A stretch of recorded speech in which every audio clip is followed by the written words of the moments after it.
In order to edit the content on your website, you need to go out the front to the page that you are looking to edit, and when you're there you can click on Enable Visual Builder.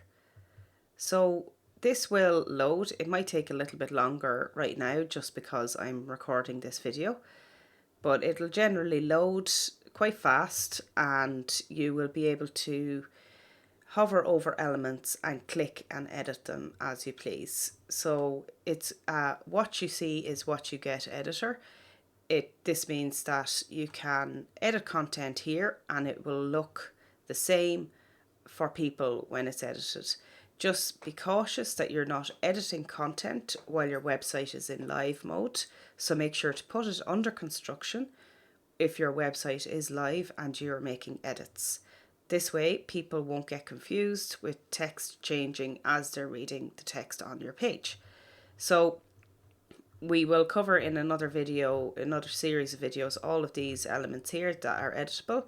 But just to quickly show you, this little purple thing down at the bottom, this little 3 dots, when you click on this gives you all of the options for the editable page. So we'll just start with the left here. On the left, on the furthest left here, there's the wireframe view. Some people prefer to build in this format.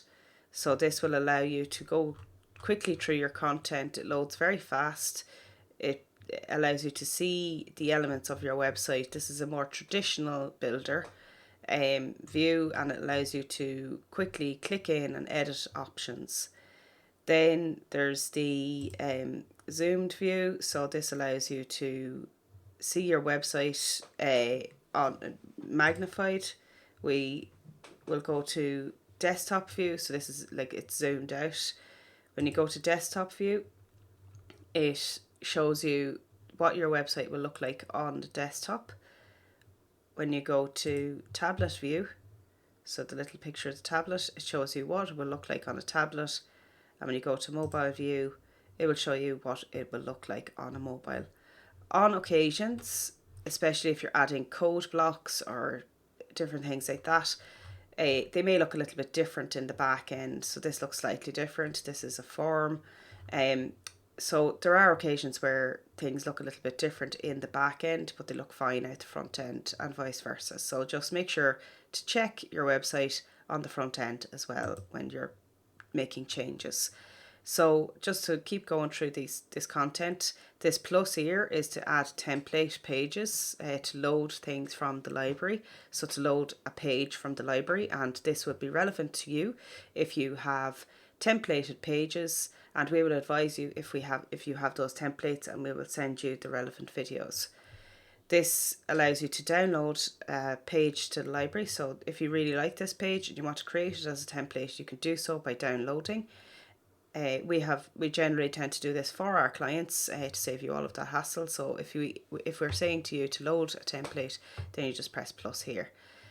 Then this is to delete the page, to clear it altogether so that you can start from scratch.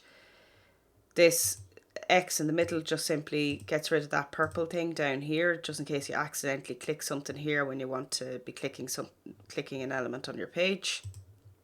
And then in the settings, you can change the overall page settings. You can add in advanced code, different things like that. You can change the title of it, the excerpt of it. This can affect SEO on occasions.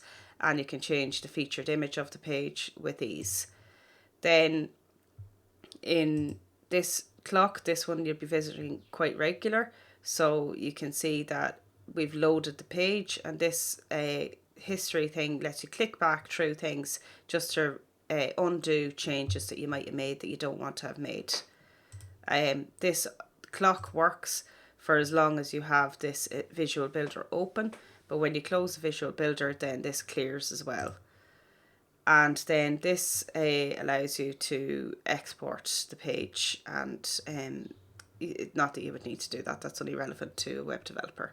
So then over here on the right hand side, you can see that there's the save feature, and then when you make your changes, you can hit save, and then you can click on exit visual builder, and it will exit the visual builder, and it will load all of your new fancy changes. So that's how you edit a page using the front end builder that we've designed for you.